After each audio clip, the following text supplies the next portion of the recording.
సినిమాలు వేరు రాజకీయాలు వేరు. సినిమాలలో డైరెక్టర్ ఎట్లా చెప్తే అట్లా మాట్లాడాలి. అదే బయట అట్లా కాదాయే.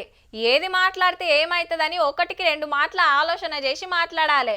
లేదంటే దబిడి దిబిడే ఉంటుంది. మళ్ళా సినిమాలు రాజకీయాలు చేసుడు, లీడర్లు సినిమా డైలాగులు దంచుడు అప్పుడప్పుడు చూస్తూనే ఉంటాం. అసొంటి ఓ ఫైటింగే ఆంధ్రాలో నడుస్తుంది. చలో చూడండిగా. నెల రోజుల కిందట అసెంబ్లీలో బాలయ్య బాబు సినిమా చూపించా కదా, అప్పట్లో జగన్ గారిని హీరోలు కలిసిన ముచ్చట మీద. అగో దాని మీద ఇప్పుడు పాత సీఎం అరుచుకున్నాడు. అప్పుడేంది ఇప్పుడేందంటే అందరూ ఇండస్ట్రీ కలవడానికి వెళ్ళినప్పుడు సైకో గారిని అది మేము ఆయన తాగి మాట్లాడింది. అసలు తాగినోని అసెంబ్లీకి తీసుకుని అసెంబ్లీలో మాట్లాడిచ్చే కార్యక్రమం చేస్తున్నారు అని అంటే స్పీకర్కి బుద్ధి లేదు. తాగినోడు ఆ మాదిరిగా మాట్లాడుతున్నాడు అని అంటే ఆయన సైకలాజికల్ హెల్త్ ఎట్టుందో ఆయన క్వశ్చన్ చేసుకుంటారు. చెల్ మా లీడర్ని అట్లెట్లా అంటావని నడిమిట్లకు మంత్రి అచ్చెన్నాయుడు సార్ ఊరుకొచ్చిండు.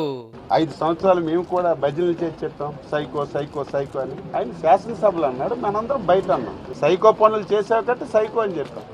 అది ఫోర్ట్లో అంటే దాన్ని నువ్వు తప్పు పడుతున్నావు. పాత సీఎం గారికి ఇట్లా అనడం తెలిసినాక బాలయ్య బాబు ఇంకేమంటాడో పో.